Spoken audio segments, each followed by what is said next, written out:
வெளிப்படுத்தின விசேஷம் புஸ்தகத்திலே 2வது மற்றும் 3வது அதிகாரங்கள் 7 சபைகளை குறித்த காலங்களை நமக்கு காண்பிக்கின்றது. இந்த 7 சபைகளை குறித்த சத்தியங்கள் இந்த காலத்தில் இருக்கும் சபைக்கும் அல்லது மொத்த சபையின் காலத்திற்கு வேண்டிய அனைத்து சத்தியங்களும் அவைகளுக்குள் அடங்கியிருக்கிறது. கொஞ்சம் கெயின் ரெடியூஸ் பண்ணி.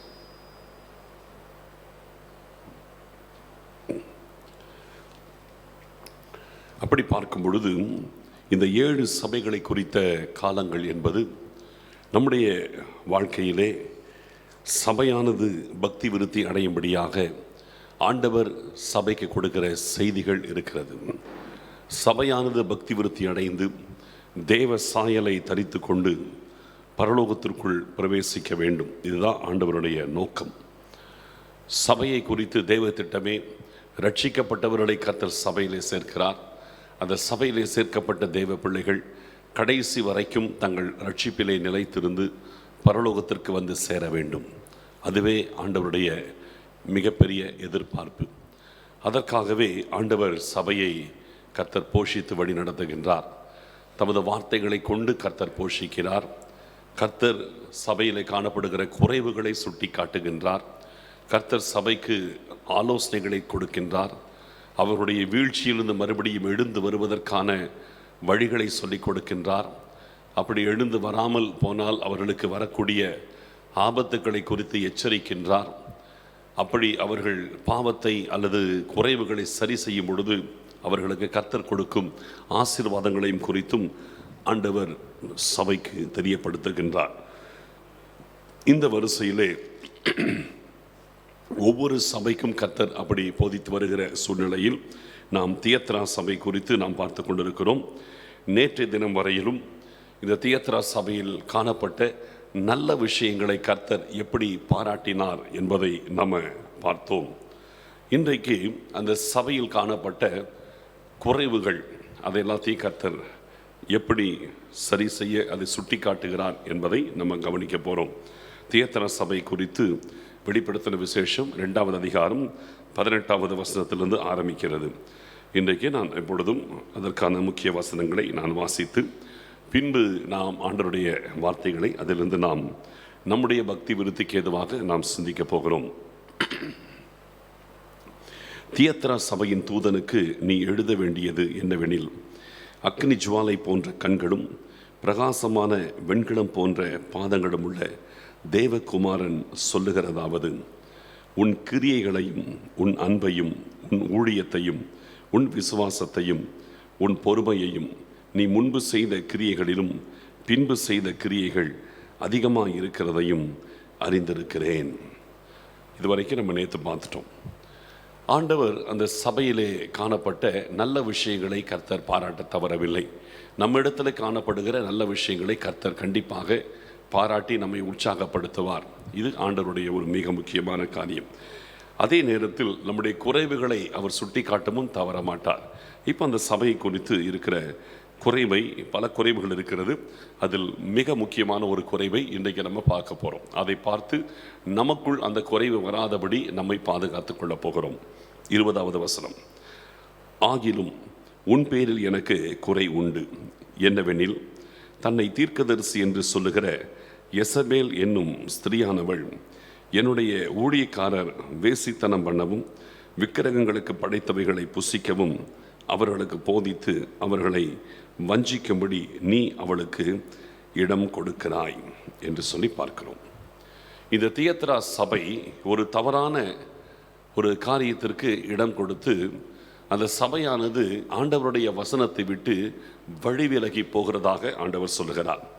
அந்த சபையிலே யெசபேல் என்ற பெயர் கொண்ட ஒரு பெண்மணி இருக்கிறாள். அவள் தன்னை ஒரு தீர்க்கதரிசி என்று சொல்லிக்கொண்டு அவள் அந்த சபையிலே தீர்க்க தரிசனம் உரைக்கிற ஊழியத்தை அவள் செய்து கொண்டிருக்கின்றாள். அப்படி இருக்கும் பொழுது அவளை உண்மையான ஒரு தீர்க்கதரிசி என்று அந்த சபை நம்புகிறது. அந்த சபைக்கு மெய்ப்பனாக இருக்கிற அந்த மெய்ப்பெரும் கூட இதை சரியாய் இனம் கண்டுகொள்ளவில்லை. அதை சரியான விதத்தில் கண்டுபிடிக்கவில்லை. அவர்களுக்கு அந்த ஞானம் அல்லது அந்த ஆவிக்குரிய உணர்வு இல்லாத காரணத்தினாலே அந்த கள்ள தீர்க்கதரிசியாய் காணப்படுகிற எசபேலுக்கு இடம் கொடுக்கிறார்கள். அவளை ஒரு தீர்க்கதரிசியாகவே பாவித்து அவள் சொல்லுகிற வார்த்தைகளை சபையானது கவனித்து நடக்க ஆரம்பிக்கிறது. இந்த தீர்க்கதரிசியானவள் இப்படி அந்த சபையில் இவ்வளவு முக்கியத்துவம் பெற்றாள் என்பதை குறித்து நான் இன்னைக்கு சொல்ல போகிறேன். இந்த இடத்திலே அந்த போதகரும் வஞ்சிக்கப்பட்டிருக்கிறார். அந்த போதகருக்கு கீழே இருக்கிற அந்த விசுவாசிகளும் கூட வஞ்சிக்கப்பட்டிருக்கிறார்கள். அந்த எசபேல் என்பவள் ஒரு கள்ள தீர்க்கதரிசி என்றும் அவள் வேறு ஆவியினால் தீர்க்க தரிசனம் உரைக்கிற ஒரு பெண் என்பதை யாருமே கண்டுபிடிக்க முடியாத நிலைமையில் அவர்களுடைய கண்கள் மறைக்கப்பட்டிருந்தது. இதுதான் ரொம்ப வேதனைக்குரிய காரியம். இன்றைக்கும் சொல்லுகிறேன், நான் பல சபைகள், ஏராளமான சபைகளை நான் சந்தித்திருக்கிறேன். சுவிசேஷகனாக 9 வருஷங்கள் கர்த்தர் என்னை ஊழியத்தில் பயன்படுத்தின காலகட்டத்தில் நான் ஏராளமான சபைகள், எல்லா விதமான டினாமினேஷன் சபைகளையும் நான் சந்தித்திருக்கிறேன். அப்படி பார்க்கும் பொழுது பல இடங்களிலே இது போல தவறுகள் இருக்கிறதை நான் கண்டிருக்கிறேன். அதாவது தவறான நபர்களுக்கு முக்கியத்துவம் கொடுத்து தவறான நபர்களை அவர்கள் தவறானவர்கள் என்பதை இனம் கண்டு கொள்ள முடியாத நிலைமையில் அவர்கள் இருந்து அதன் மூலமாக அநேகர் பாதிக்கப்படுகிறதை பார்க்க முடிகிறது. இன்றைய காலகட்டத்திலும் அது இருக்கிறது. இதில் இந்த விஷயத்தில் நாம் என்ன செய்ய வேண்டும்? இதில் ஏன் இங்கே தவறு நடக்கிறது? நல்ல கவனிக்கணும். தன்னை தீர்க்கதரிசி என்று சொல்லுகிற, இல்லையா, என்னவெனில் தன்னை தீர்க்கதரிசி என்று சொல்லுகிற எசபேல் என்னும் ஸ்திரீயானவள் அப்படின்னு பார்க்குறோம். இவளை தான் ஒரு தீர்க்கதரிசி என்று அவள் சொல்லுகிறாள். அதை ஜனங்களும் நம்பினார்கள். அப்படின்னா இவளுடைய காரியம் என்ன? இவளுடைய தீர்க்க தரிசனத்தின் விளைவு என்ன? பிற்காலத்தில் அவருடைய தீர்க்க தரிசனத்தின் விளைவு என்ன அப்படின்னு பார்த்தீங்கன்னா, வேசித்தனம் பண்ணுவதற்கு அவள் கர்த்தருடைய வார்த்தையை சொல்வதாக அதற்கு அங்கீகாரம் கொடுப்பது போல அவள் தீர்க்க தரிசனம் உரைக்கின்றாள். அடுத்தது விக்கிரகங்களுக்கு படைத்தவைகளை புசிப்பதை குறித்தும் ஜனங்களை குறித்து அவள் அதை குறித்தும் ஒரு காம்ப்ரமைசிங் ப்ராஃபஸி அவள் மூலமாய் வருகிறது. அதாவது எல்லாதோடும் ஒத்துப்போகிறதான ஒரு காரியம். இந்த காரியத்தை குறித்து இந்த ஜனங்களுக்கு உணர்வில்லை. இந்த 2 வார்த்தைகளை நீங்கள் கவனிக்கும் போது நமக்கு இன்னொன்று ஞாபகத்துக்கு வரும். இதுக்கு முன்னால் நம்ம பெர்கமு சபையில் நம்ம இதை குறித்து நம்ம ஏற்கனவே பார்த்துருக்கிறோம். அதை இப்போ நான் படிக்கிறேன் பாருங்க. பெர்கமு சபை குறித்து 2ஆம் அதிகாரம், வெளிப்படுத்தல் 2ஆம் அதிகாரம் 14வது வசனம். ஆகிலும் சில காரியங்களை குறித்து உன் பேரில் எனக்கு குறை உண்டு.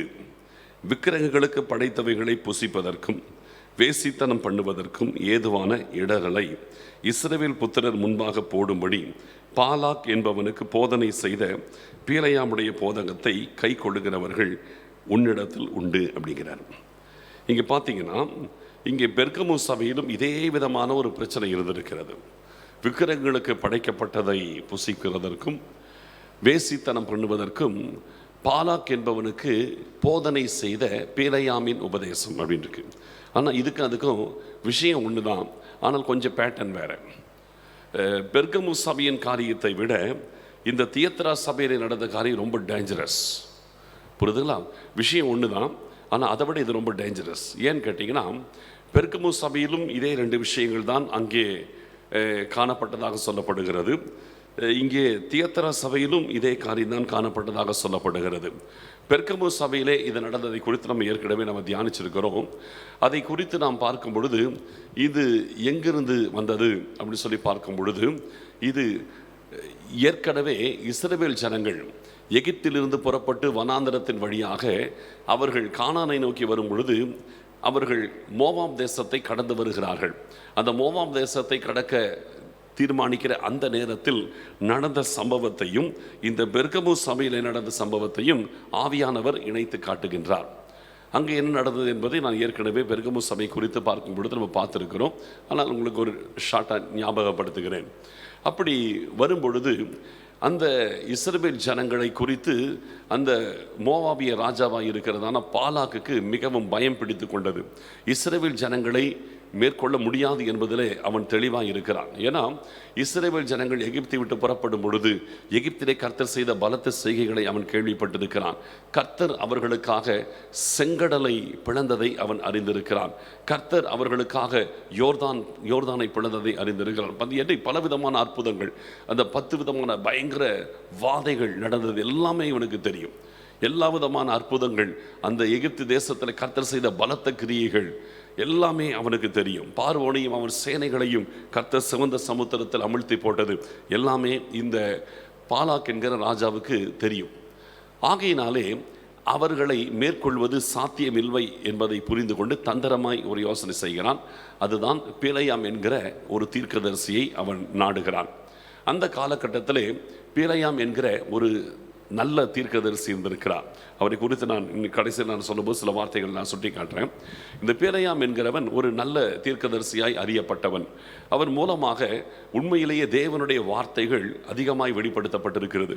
உண்மையிலேயே நான் வேதத்திலே பல தீர்க்கதரிசிகள் உரைத்த தீர்க்க தரிசனங்களை எல்லாம் கவனிக்கும் பொழுது, பிலேயாம் உரைத்த தீர்க்க தரிசனங்களை வாசிக்கும் பொழுது நான் உண்மையிலேயே நான் மிகவும் ஆச்சரியப்படுகிறேன். ஏன்னு கேட்டிங்கன்னா, அவ்வளவு துல்லியமான, சொல்லப்போனால் கிறிஸ்துவின் பிறப்பை குறித்து கூட அவன் துல்லியமாக அவர் தீர்க்க தரிசனம் உரைக்கிறதை பார்க்க முடிகிறது.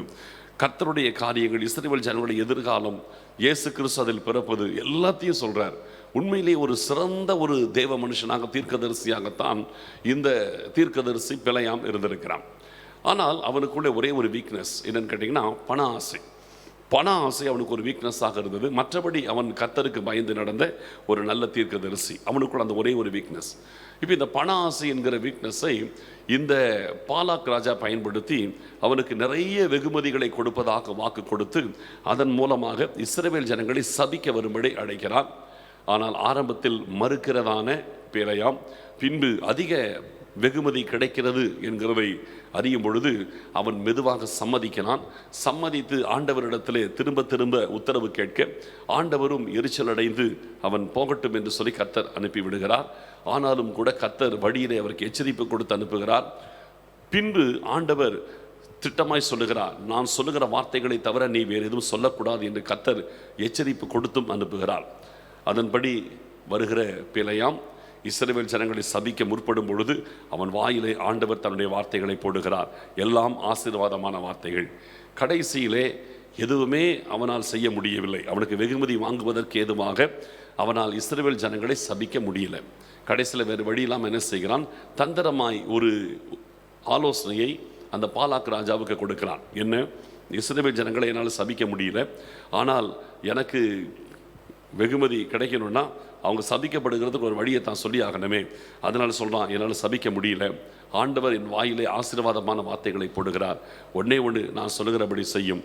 என்ன, மோவாபிய ஸ்திரீகளை அனுப்பி அந்த இஸ்ரவேல் ஜனங்களை வேசித்தனம் பண்ண வையுங்கள். அடுத்தது இந்த மோவாபிய ஸ்திரீகளை வைத்து அவர்களை அழைத்து வந்து மோவாபிய தெய்வங்களை வணங்கும்படிக்கு செய்து விடுங்கள், அவங்க தானாய் கர்த்தரால் சபிக்கப்பட்டு விடுவார்கள் என்று சொல்லி ஒரு மோசமான ஒரு ஆலோசனை கொடுத்து விடுகிறான். அந்த ஆலோசனை கொடுத்து விட்டு அவன் பணத்தை வாங்கி கொண்டு போயிடறான். நடந்தது என்ன, இஸ்ரவேல் ஜனங்களில் ஏராளமான ஆயிரக்கணக்கான ஜனங்கள் செத்து மடிந்தார்கள். பெரிய வாதை வந்தது. இதெல்லாம் நடந்துச்சு. சரி இருக்கட்டும். இது பாலாக் என்பவனுக்கு பிலேயாம் என்கிறவன் வெளியிலிருந்து கொடுத்த ஒரு ஆலோசனை. புரியுதுங்களா? இது தீர்க்க தரிசனம் கிடையாது. அவன் உரைத்த தீர்க்க தரிசனம் எல்லாமே துல்லியமானது, சரியானது. பிலேயாமுடைய வாயிலே ஒரு தவறான தீர்க்க தரிசனம் கடைசி வரைக்குமே வரல. ஏன்னா அவன் ஒரு நல்ல தீர்க்கதரிசி தான். அதனால அவன் வாயிலிருந்து வெளிப்பட்ட அத்தனை வார்த்தைகளும் செம்மையானவைகள், கர்த்தரால் கொடுக்கப்பட்டவைகள். அதில் எந்த மாற்றமும் கிடையாது. அவன் ஆவியானவரால் நடத்தப்பட்டு சகல வார்த்தைகளையும் ஆண்டவரிடத்திலிருந்து கொடுத்தான். இப்போ அவன் பாலாக்குக்கு பேசினது ஆண்டவரால் கொடுக்கப்பட்ட வார்த்தை அல்ல, அவன் சுயமாய் கொடுத்த ஒரு ஆலோசனை. பணத்துக்காக அவன் விலை போய்விட்டான், அதனாலே அவன் கொடுத்த தவறான ஆலோசனை தான். இது ஒரு சம்பவம், அவ்வளோதான். இதனால பெரிய பாதிப்பு வந்துச்சு, உண்மைதான். ஆனால் இந்த தியத்தரா சபையிலே நடந்ததும் அதே போல 2 விஷயங்கள் என்றாலும் இது மிகவும் ஆபத்தானது. அங்கே நடந்த விஷயம் பார்த்தீங்கன்னா, வெளியிலிருந்து ஒருவன் ஆலோசனை கொடுக்கிறான், அது செயல்படுத்தப்படுகிறது. ஆனால் இங்கே உள்ளுக்குள்ளேயே, சபைக்குள்ளேயே ஒரு தீர்க்கதரிசியானவளாக அறியப்படுகிறவள். இவள் கர்த்தருடைய நாமத்தை சொல்லிதான் தீர்க்க தரிசனம் உரைத்திருக்கிறாள். இயேசு கிறிஸ்துவின் நாமத்தில் பேசியிருக்கிறாள், தீர்க்க தரிசனம் உரைத்திருக்கிறாள். உரைத்து இந்த பெண்ணின் மூலமாய் வெளிப்பட்ட தீர்க்க தரிசன வார்த்தைகளை ஜனங்கள் கர்த்தருடைய வார்த்தைகள் என்று நம்பி மோசம் போனார்கள். இது ரொம்ப மோசமானது. பெர்கமு சபையிலே நடந்ததை விட இது இன்னமும் மோசமானது. பேலையாமின் காலத்தில் நடந்ததை விட இது இன்னமும் மோசமானது. இந்த இடத்திலே இந்த பெண் ஒரு வஞ்சிக்கிற ஆவியோடு தீர்க்க தரிசனத்தை அவள் சொல்லுகிறாள். இன்றைக்கும் இந்த காரியங்கள் உலகத்திலே சபைகளிலே இருக்கிறது, சபைகளுக்குள் இருக்கிறது. அதனால தான் கர்த்தர் இதை சபைக்கு சொல்லுகிற ஆலோசனையிலே இந்த எச்சரிப்பை கொடுத்திருக்கிறார். இன்றைக்கும் கள்ள தீர்க்க தரிசனம் உரைக்கிற நபர்கள் இயேசு கிறிஸ்துவின் நாமத்தினால் கள்ள தீர்க்க தரிசனம் உரைத்து அதனால் ஏராளமான ஜனங்கள் வஞ்சிக்கப்படுகிற காரியங்கள் இன்றைக்கும் சபையிலே நடந்து கொண்டிருக்கிறது. இதற்கு முன்பு இருந்த காலங்களிலே இப்படிப்பட்டவர்கள் மூலமாய் வஞ்சிக்கப்பட்டு ஆண்டவரை இழந்து, ஆவிக்குரிய வாழ்க்கையை இழந்து, நரகத்தின் பாதையிலே வாழ்ந்து கொண்டிருக்கிற ஜனங்கள் உலகம் முழுவதிலும் ஏராளம் நிறைய பேர் இருக்காங்க. இப்படிப்பட்ட ஒரு குறிப்பிட்ட நபரை தேவ மனுஷன் என்று நம்பி, கர்த்தருடைய தீர்க்கதரிசி என்று நம்பி, அதன் மூலமாய் அறியாமல் மோசம் போனவர்கள், நம்பி மோசம் போனவர்கள், இவங்களுடைய வாழ்க்கை மிக பரிதாபமாக ஆண்டவரை இழந்து, தாங்களை ஆண்டவரை இழந்து நிற்கிறோம் என்பதை தெரியாமல் அவர்கள் ஆண்டவருக்காக வாழுகிறோம் என்கிற நிலையில் வஞ்சிக்கப்பட்டிருப்பது தான் ரொம்ப ஆபத்து. இந்த எசபேல் என்கிற பெண்ணுக்குள் இருந்தது ஒரு வஞ்சிக்கிற ஆவி. ஏன் ஜனங்களால் இதை கண்டுபிடிக்க முடியல? பார்த்தீங்கன்னா, இந்த கள்ள தீர்க்கதரிசிகள் என்கிற லிஸ்ட் எப்பவுமே இருக்கும், சபை சரித்திரத்தில் இருக்கும். கடைசி நாட்களில் இயேசு கிறிஸ்துவே சொல்றார், மத்தேயு 7ஆம் அதிகாரத்திலே 22, 23 வசனங்களிலே ஆண்டவர் நரகத்துக்கு போகிற ஒரு கூட்டத்தை குறித்து பேசுகிறார். அங்கே சொல்லுகிறார், அந்நாட்களிலே அநேகர் என்னிடத்தில் வந்து, கர்த்தாவே கர்த்தாவே, உம்முடைய நாமத்தினாலே தீர்க்க தரிசனம் உரைத்தோம் அல்லவா, உம்முடைய நாமத்தினாலே அநேக அற்புதங்களை செய்தோம் அல்லவா, உம்முடைய நாமத்தினாலே பிசாசுகளை துரத்தினோம் அல்லவா என்பார்கள். யார் நாமத்தினாலே? இயேசு கிறிஸ்துவின் நாமத்தினாலே. ஆனால் ஆண்டவர் சொல்லுகிறார், அக்கிரம செய்கைக்காரரை என்னை விட்டு அகன்று போங்கள், உங்களை ஒரு காலம் அறியேன் அப்படின்னு ஆண்டவர் சொல்லி விடுகிறார். அப்போ பார்க்கும்போது இது நியாய தீர்ப்பு நாளிலே இந்த கள்ள தீர்க்கதரிசிகள், இந்த வஞ்சிக்கிற ஆவிகளை கொண்டு சொன்ன தீர்க்கதரிசிகள் அவங்க நரகத்துக்கு போயிட்டாங்க. அவங்க போனதோடு அல்லாமல் இவங்க மூலமாய் வஞ்சிக்கப்பட்ட ஒரு திரள் கூட்ட ஆத்துமாக்களும் கண்டிப்பாய் நரகத்தின் பாதையிலே சென்றிருப்பார்கள் என்பதிலே எந்த சந்தேகமும் இல்லை. அவங்க மட்டுமல்ல, அவங்க மூலமாய் ஒரு கூட்ட ஜனங்களும் நரகத்தின் பாதைக்குள் செல்லுகிறார்கள் என்பதுதான் மிகவும் வேதனைக்குரிய ஒரு காரியம். நல்ல கவனிக்கணும். தெய்வ பிள்ளைகளாகிய நாம் நம்முடைய வாழ்க்கையில் இந்த வஞ்சிக்கிற ஆவிகள், இப்படிப்பட்ட காரியங்களுக்கு மிகவும் எச்சரிப்புள்ளவர்களாக நாம் காணப்பட வேண்டும். வஞ்சிக்கிற ஆவிகள் இந்த நாட்களிலும் செயல்படுகிறது. சரி, எப்படி இந்த காரியங்கள் செயல்படுகிறது? எப்படி கர்த்தரை அறிந்தவர்கள், அபிஷேகம் பெற்றவர்கள் இந்த வஞ்சிக்கிற ஆவிகளை இனம் கண்டு கொள்ளாமல் இருக்கிறார்கள்? எப்படி போதகர்கள் கூட இப்படிப்பட்ட வஞ்சிக்கிற ஆவிகளை இனம் கண்டு கொள்ளாமல் இருக்கிறார்கள் என்பதை நம்ம புரியணும். ஃபர்ஸ்ட் நீங்கள் புரியணும். என்னைக்குமே சொல்லுகிறேன், தீர்க்க தரிசனம் என்பது ஆண்டவர் கொடுக்கிற 9 வரங்களிலே அது ஒரு வரம். தீர்க்க தரிசன வரம் என்பது ஒரு வரம் தான். ஆனால் இந்த வரத்தை குறித்து மிகவும் கவனத்தோடு இதை நம்ம பார்க்கணும். மற்ற எந்த வரங்களை விட இந்த வரத்தின் விஷயத்திலே ரொம்ப கேர்ஃபுல்லாக இருக்க வேண்டியது அவசியமாக இருக்கிறது. இது எப்படி தவறு நடக்கிறது என்பதை நான் பின்னால் சொல்கிறேன். ஆனால் இந்த வரத்தை குறித்து நம்ம கேர்ஃபுல்லாக இருக்கணும் என்பதை குறித்து நான் அல்ல, ஆண்டவரே இதை குறித்து சொல்லியிருக்கிறார். இது என்னுடைய கருத்தல்ல. வேதத்தில் ஆண்டவரே இந்த தீர்க்க தரிசன வரத்தை விஷயத்தை குறித்து ஆண்டவரே கேர்ஃபுல்லாக இருக்கணும்னு தான் சொல்கிறார். உங்களுக்கு 2 வசனங்களை வேதத்திலிருந்து நான் உங்களுக்கு காண்பிக்கிறேன், அப்போ உங்களுக்கு தெரியும். முதலாவதாக 1 தெசலோனிக்கேயர் 5வது அதிகாரம் 20, 21 2 வசனங்களை நான் வாசிக்கிறேன். 20, 21, 22 3 வசனங்களை நான் வாசிக்கிறேன், கவனித்துக் கொள்ளுங்கள். தீர்க்க தரிசனங்களை அற்பமாய் எண்ணாதிருங்கள், எல்லாவற்றையும் சோதித்து பார்த்து நலமானதை பிடித்து கொள்ளுங்கள். பொல்லாங்காய் தோன்றுகிற எல்லாவற்றையும் விட்டு விலகுங்கள். 3 விஷயத்தை சொல்றார் பாருங்க. தீர்க்க தரிசனங்களை அற்பமாய் எண்ணாதிருங்கள் ஃபர்ஸ்ட் சொல்றார். அதே வேளையிலே எல்லா தீர்க்க தரிசனம் ஏற்றுக்கொள்ளும்படிக்கு வேதம் சொல்லவில்லை. எல்லாவற்றையும் சோதித்து பார்த்து நலமானதை பிடித்து கொள்ளுங்கள். ஒருவர் தீர்க்க தரிசனம் உரைக்கிறார் என்றால் அதை எல்லாத்தையும் சோதித்து பார்த்து நலமானதை பிடித்து கொள்ளுங்கள், நலமல்லாததை விட்டு விடுங்கள்ங்கிறார். நலமல்லாதது அதுதான் அடுத்த வசனம் சொல்லுது. பொல்லாங்காய் தோன்றுகின்ற எல்லாவற்றையும் விட்டு விலகுங்கள். அப்படின்னா ஒருவர் தீர்க்க தரிசனம் உரைக்கிறார் என்றால் அதிலே நலமானதும் இருக்கும், நலமல்லாதது அல்லது பொல்லாததும் கூட கலந்து வருவதற்கு வாய்ப்பு இருக்கிறது என்று வேதம் சொல்லுகிறது. தீர்க்க தரிசனத்தை அற்பமாக நினைக்கக்கூடாதது தான், ஆனால் அதே நேரத்தில் அப்படியே அணைத்து கொள்ளவும் கூடாது என்பதையும் வேதம் சொல்லுகிறதை நம்ம கவனிக்கணும். இன்னொரு வசனத்தை காண்பிக்கிற பாருங்க.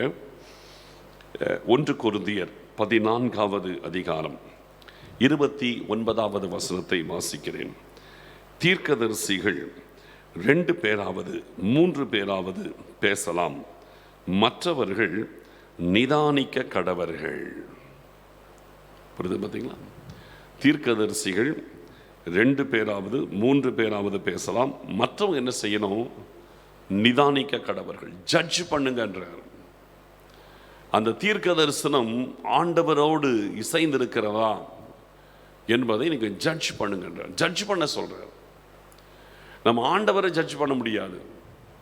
ஆண்டவர் மகாபரியம், ஆண்டவரை ஜட்ஜ் பண்ண சொல்லலை.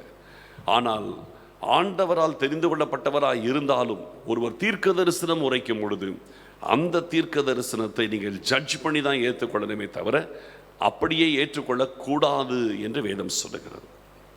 அப்படி ஏற்றுக்கொள்ளக்கூடாது, ஜட்ஜ் பண்ணணும். அப்படின்னா எதை வச்சு ஜட்ஜ் பண்றது? இல்லையா? ஒருத்தர் தீர்க்க தரிசனம் உரைக்கிறார், எதை வச்சு ஜட்ஜ் பண்றது? உங்கள் கரத்தில் இருக்கிற வேத புத்தகத்தை வச்சு தான் நீங்கள் ஜட்ஜ் பண்ணணும். புரியுதா? உங்கள் கையில் இருக்கிற வேத புத்தகத்தை வச்சு ஜட்ஜ் பண்ணணும்.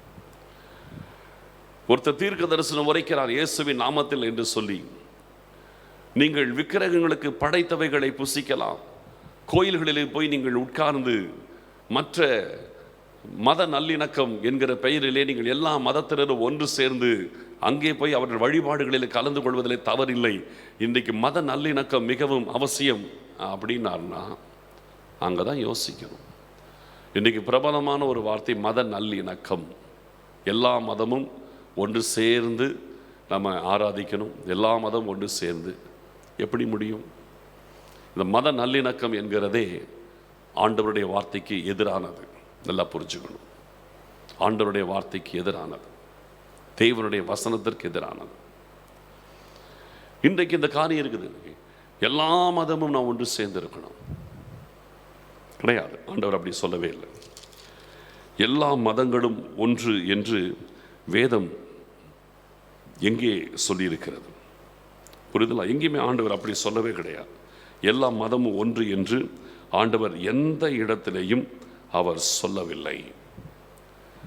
ஆண்டவர் நல்ல கவனிக்கணும், நம்முடைய வாழ்க்கையிலே வேத வசனத்தின்படி வாழுகிற ஒரு அர்ப்பணிக்கப்பட்ட வசனத்தோடு இணைந்த ஒரு வாழ்க்கையை தான் ஆண்டவர் நமக்கு சொல்லுகிறாரே தவிர நாம் மதவாதிகள் கிடையாது, மதத்தை சார்ந்தவர்கள் கிடையாது. நாம் கிறிஸ்துவை சார்ந்தவர்கள், அவருடைய வார்த்தைகளை சார்ந்தவர்கள். நம்ம மதவாதிகள் கிடையாது, மதத்தை சார்ந்தவர்கள் கிடையாது. அதனால மத நல்லிணக்கம் என்கிறதே ஏற்றுக்கொள்ள முடியாத காரியம். எப்படி கிறிஸ்துவுக்கும் பேலியாளுக்கும் இசைவேதுன்னு வேதம் சொல்லுகிறதே இல்லையா? கிறிஸ்துவுக்கும் பேலியாளுக்கும் இசைவேது சம்பந்தம் கிடையாது.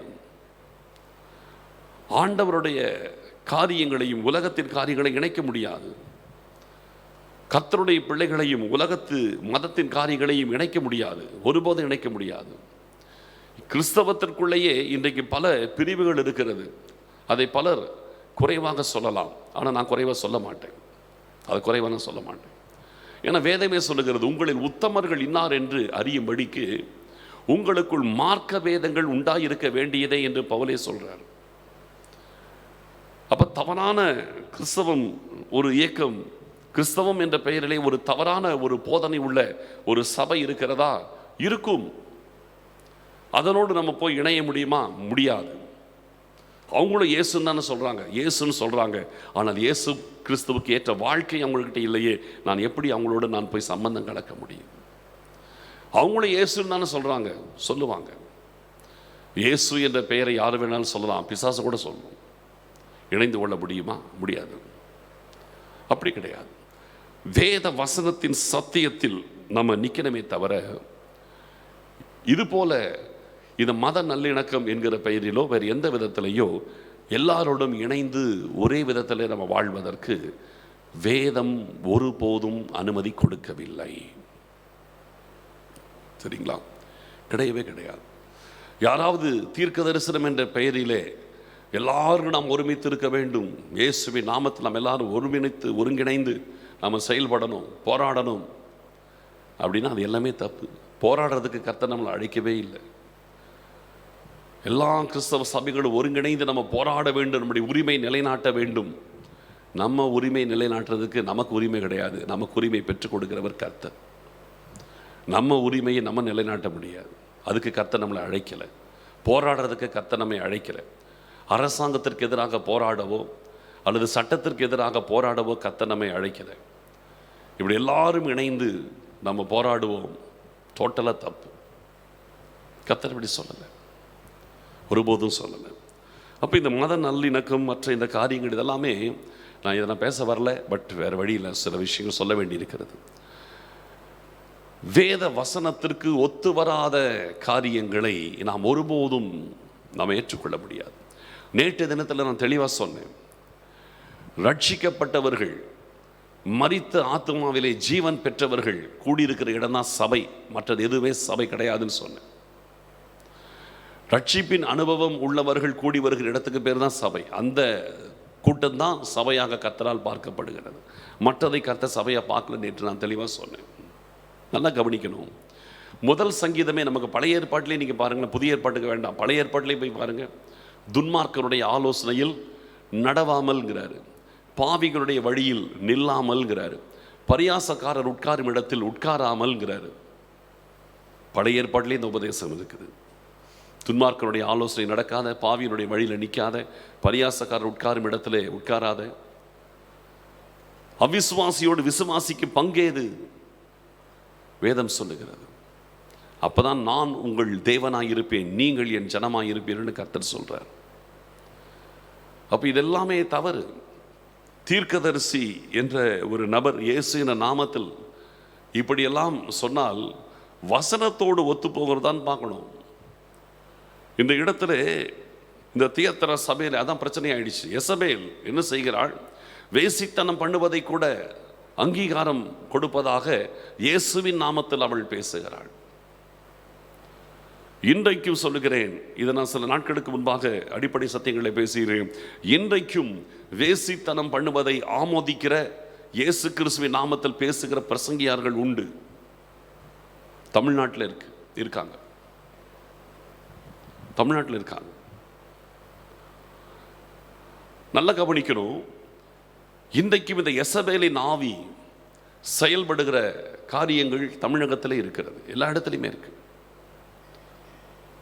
இன்றைக்கு உலகத்தில் பெரிய பெரிய சபைகளிலே பார்க்கும் பொழுது ஓரின சேர்க்கை, ஒரே இன திருமணங்கள் அங்கீகாரம் அளிக்கப்படுவதற்கு ஆமோதிக்கிறார்கள். எப்படி வேதம் இதை அங்கீகரிக்கும்? யோசிக்கணும் இல்லையா? ஒரே பாலின திருமணம், அதை சபை இன்னைக்கு இங்கிலாந்து போன்ற தேசங்களிலே இப்படிப்பட்ட திருமணங்கள் சபைகளிலே நடத்தப்படுகிறது. புரியுதா? அது எப்படி சபையா இருக்க முடியும்? அது சபை கிடையாது. இயேசு கிறிஸ்துவின் பெயரை சொன்னாலும் அது சபை கிடையாது. அங்கே கர்த்தரும் கிடையாது, கர்த்தருடைய ஆவியானவரும் கிடையாது. ஏமாந்து போகக்கூடாது, புரியுதுங்களா? ஒருத்தருடைய ட்ரெஸ்ஸை வச்சோ அவர்கள் பேசுகிற இயேசுவின் நாமம் என்ற வார்த்தையை வச்சோ ஏமாந்துடக்கூடாது. எதையுமே நிதானிக்க வேண்டும். எதை வச்சு? உங்கள் கையில் இருக்கிற வேத புத்தகத்தை வைத்து நீங்கள் நிதானிக்க வேண்டும். வசனத்தோடு இது ஒத்து போகிறதா இல்லையா என்பதை வசனத்தை வைத்து நீங்கள் நிதானிக்கணும். அதுக்கு தான் வேத வசனத்திலே நீங்கள் வெல் வேர்ஸ்டாக இருக்கணும். வசனத்தை நன்கு கற்று அறிந்த தேறினவர்களாக இருக்கணும். அப்போ தான் இதெல்லாம் கண்டுபிடிக்க முடியும். எல்லாத்தையும் நம்ம கண்டுபிடிக்க முடியும். நம்ம ரொம்ப வசனத்தில் தேறி தேவனுடைய சிந்தனையிலே நம்ம நிறைஞ்சிருக்கணும். ஒன்று அவருடைய வார்த்தை, ரெண்டாவது கிறிஸ்துவின் சிந்தை. இது ரெண்டுலையும் நம்ம நிறைஞ்சிருந்தா தான் இது எல்லாத்தையும் ஈஸியாக ஐடென்டிஃபை பண்ண முடியும். பவுல் சொல்றார் இல்லையா, எங்களுக்கோ கிறிஸ்துவின் சிந்தை உண்டாக இருக்கிறதுன்னாரு.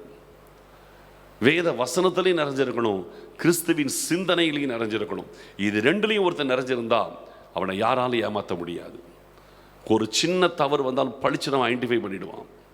அது எவ்வளோ பெரிய ஆள் பேசுகிற விஷயமா இருந்தாலும் சரி, எவ்வளோ பெரிய பெரிய ஆளாக இருக்கட்டும், பிரம்மாண்டமான ஆளாக இருக்கட்டும், அவங்க வாயிலிருந்து வருகிற வார்த்தையில் ஒரு சின்ன தவறு வந்தாலும் பழிச்சுன்னு பிடிச்சிருவாங்க. ரெண்டு விஷயத்தில் தேறி இருக்கணும். ஒன்று தேவனுடைய வார்த்தையிலே தேறி இருக்கணும், ரெண்டாவது கிறிஸ்துவின் சிந்தனை உங்களுக்குள்ள இருக்கணும். தேவனுடைய வார்த்தையை மட்டும் வச்சுட்டு இருந்தாலும் போதாது, கிறிஸ்துவின் சிந்தனை இணைஞ்சிருந்தால் மட்டும்தான் அவனால் எல்லாத்தையும் அடையாளம் காண முடியும். இன்னைக்கு வசனத்தை தெரிந்தவர்கள் எத்தனையோ பேர் ஆவிக்குரிய வாழ்க்கையிலே திசை மாறி போய்விட்டவர்கள் இருக்கிறார்கள். எத்தனையோ பேர் திசை மாறி போய்விட்டவர்கள் இருக்கிறார். நான் அதை சொன்ன கதையாக சொல்லலாம். என் கண்களால் கண்டவர்கள், பைபிள் ஸ்காலர்ஸ் அப்படின்னு நானே சொல்லுவேன், வேத பண்டிதர்களாய் வாழ்ந்தவர்கள். அவங்களுடைய போதனைகள் ஒரு காலத்திலே உண்மையிலேயே அசைக்கக்கூடியது. அவங்களுடைய டீச்சிங்ஸ் அவ்வளவு ஆழமானது. அப்படிப்பட்டவர்கள் இவங்களே எனக்கு நேரடியாகவே தெரியும். நேரடியாக எனக்கு அவங்களோட பழக்கமே இருக்குது. அப்படிப்பட்டவர்கள் ஒரு காலத்தில் பிரகாசித்தவர்கள் பின்பு அபத்தமான வேதத்தோடு ஒத்து போகாத பல விஷயங்களை அவர்கள் பிரசங்கிக்கிற நபர்களாய் மாறி போனவர்கள் எனக்கு நேரடியாகவே தெரியும். நான் நேரடியாக அப்படிப்பட்டவங்களோட நேரடியாக பழகிய இருக்கிறேன், எனக்கு தெரியும். ஒரு காலத்தில் சத்தியத்தை தெளிவாய் சொன்னவர்கள் இன்னைக்கு முழுக்க முழுக்க தவறான காரியங்களை வசனத்தை விட்டு விலகி இருக்கிறதை அவர்களை பர்சனலாக எனக்கு தெரியும். அப்படிப்பட்டவர்கள் எத்தனை பேர் மாறி போயிருக்கிறாங்கன்னு எனக்கு தெரியும். அப்படி இருந்து என்ன சொல்ல வரேன்னு நான் கேட்டிங்கன்னா, இந்த எசபேல் எடுத்த உடனே அவள் ஒரு கள்ள தீர்க்கதரிசியாக இருந்திருக்க வாய்ப்பு கிடையாது. புரியுதுங்களா? இந்த எசபேல், இந்த தியத்தரா சபையில் காணப்பட்ட இந்த எசபேல் என்கிற தீர்க்கதரிசி எடுத்த உடனே அவள் வேசித்தனம் பண்ணுவதை குறித்து அவள் உபதேசம் பண்ணால் போட்டிருக்கு. ஆனால் அவள் எடுத்த உடனே அவள் வேசித்தனம் பண்ணுவதை உபதேசமாக கொண்டு வந்திருக்கவே மாட்டாள். இதனுடைய பின்னணி நான் உங்களுக்கு சொல்றேன் எப்படி இருக்கும். இந்த எசபேல் உண்மையிலே சொல்ற ஆரம்பத்தில் ஒரு நல்ல பெண்மணியாக இருந்திருப்பாள். தேவ பயம் உள்ள, பக்தி உள்ள, கர்த்தரை பின்பற்றுகிற ஒரு பெண்மணியாக அவள் இருந்திருப்பாள். ஆண்டவரால் அவள் அபிஷேகம் பண்ணப்பட்டவளாக இருந்திருப்பாள். ஆண்டவருடைய வார்த்தைகளை தெளிவாய் ஜனங்களுக்கு கொண்டு வருகிற ஒரு உத்தம தீர்க்கதரிசியாய் அவள் இருந்திருப்பாள். அவள் மூலமாய் அநேகர் ஆசீர்வதிக்கப்பட்டிருந்திருப்பாங்க. அவளுடைய வார்த்தைகளை கேட்டு ஆலோசனை பெற்று நிறைய பேருடைய வாழ்க்கையில் பிரச்சனைகள் மாறி இருக்கும். நிறைய பேருடைய கேள்விகளுக்கு அவள் மூலமாய் பதில் கிடைச்சிருக்கும். நிறைய பேருடைய குடும்பத்தின் சூழ்நிலைகள், பிரச்சனைகள், முடிவெடுக்க வேண்டிய காரியங்கள் எல்லாத்துக்கும் அவள் மூலமாய் தெளிவான பதில் கிடைச்சிருக்கும். ஒரு ரெகக்னேஷன் கிடைச்சிடும், ரெகக்னேஷன் வந்திருக்கும். அதுக்கு பிறகு அவருடைய வாழ்க்கையிலே சறுக்குதல்கள் வந்திருக்கும். இந்த சறுக்குதல்களுக்கு பல ரீசன் இருக்கு. ஒன்று, இந்த ரெகக்னேஷன் அதிகமாய் வர வர வர வர எல்லாரும் அவளை பாராட்ட புகழ புகழ ஒரு கட்டத்திற்கு மேல் தான் ஒரு மிகப்பெரிய தீர்க்கதரிசி, தனக்கு மிஞ்சினது எதுவுமே இல்லை என்ற மனநிலைமைக்குள்ள அவங்க போவாங்க. இப்படிதான் நிறைய தப்பு நடக்கும். தனக்கு மிஞ்சினது எதுவுமே இல்லை, தனக்கு தெரியாதது எதுவுமே இல்லை, நான் தேவனிடத்தில் அப்படியே டைரெக்டாக வாங்கி எல்லாத்தையும் கொடுக்கிறேன் அப்படின்ற ஒரு பெருமை, ஆணவம் வரும். அந்த பெருமை வரும்போது ஆட்டோமேட்டிக்காக வேற ஸ்பிரிட் உள்ள இறங்கிடும். பெருமை என்பது பிசாசனுடைய மொத்த சுபாவம். பெருமை உள்ளவனுக்கு தேவன் எதிர்த்து நிற்கிறார் என்று வேதம் சொல்லுகிறது. அப்போ அந்த பெருமை நுழையும் பொழுது லூசிஃபருடைய ஆவி இறங்கும். இது சாதாரண அசுத்தாவியோ, வஞ்சிக்கிற ஆவியோ, பலவீனப்படுத்துகிற ஆவியோ, கனநித்திரை ஆவி கிடையாது. லூசிஃபர்னு ஆவி இறங்கும். ஏன்னா பெருமையின் ரூபமே அவன் தான். இந்த லூசிஃபர் இறங்கிடுவான். அவன் இறங்கின உடனே இது வெளியில் யாருக்கும் தெரியாது. அதன் பிறகு இவங்களுடைய தீர்க்க தரிசனம் உரைக்கிற விதத்தில் மாற்றங்கள் வரும். ஆனால் ஏற்கனவே இவர்கள் நல்ல அங்கீகாரம் பெற்று இருப்பாங்க. அந்த அங்கீகாரம் ஜனங்களை வந்து சந்தேகப்படவே வைக்காது. இவங்க சொல்றதெல்லாம் தேவ வாக்காக எல்லாம் எடுப்பாங்க. அப்படியே கொஞ்சம் கொஞ்சமாக இதெல்லாம் நுழையும். என்ன, ஆண்டவர் அன்புள்ளவர், மனதுருக்கம் உள்ளவர், எல்லாம் கரெக்டு தான். இரக்கம் உள்ளவர், அவர் யாரையும் நரகத்தில் தள்ள மாட்டார். அப்படிப்பட்ட ஒரு கடின இருதயம் உள்ளவர் அல்ல. நரகம் என்பது பிசாசுக்குரியது, தேவ ஜனங்களுக்கு கிடையவே கிடையாது. நம்ம எல்லாரும் பரலோகத்துக்கு போகலாம். ஆண்டவர் அவ்வளவு தூரம் உங்களை நேசிக்கிறார்.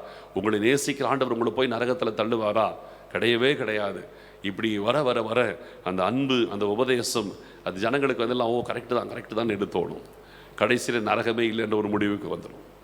நீ எப்படி வாழ்ந்தாலும் கண்டிப்பாக பரலோகத்துக்கு வந்துடுவேன். ஆண்டவர் உன்னை மன்னித்து உன்னை ஏற்றுக்கொள்ளுவார். நீ ரட்சிக்கப்படும் போது எத்தனை பாவத்தை மன்னித்தாரே, கடைசியில் உன்னை மன்னிச்சு உன்னை பரலோகத்தில் ஏற்றுக்க மாட்டாரா? அழகாக ஒரு சிம்பிளாக ஒரு டாக் வரும். ஜனங்களுக்கு அது தப்புனே தெரியாது.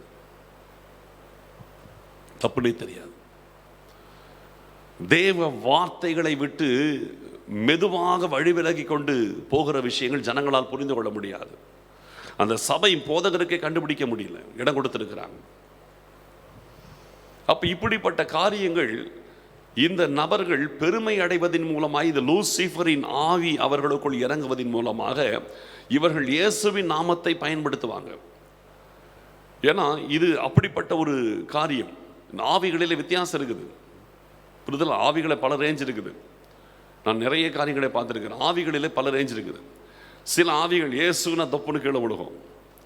சில ஆவிகள் இயேசு கிறிஸ்து, இயேசுவே அது பேசும். நிறைய இருக்குது. ஆவிகளிலே வித்தியாசம் இருக்குது. அப்போது இந்த லூசிஃபரின் ஆவி இறங்கும் போது ஜனங்களுக்கு தெரியாது. அதுவே இயேசு கிறிஸ்துவின் நாமத்தை பேசும், சொல்லும். இயேசு கிறிஸ்துவின் நாமத்தை அது உச்சரிக்கும். உச்சரித்து ஜனங்களை அழகாக டைவர்ட் பண்ணிட்டு போகும்.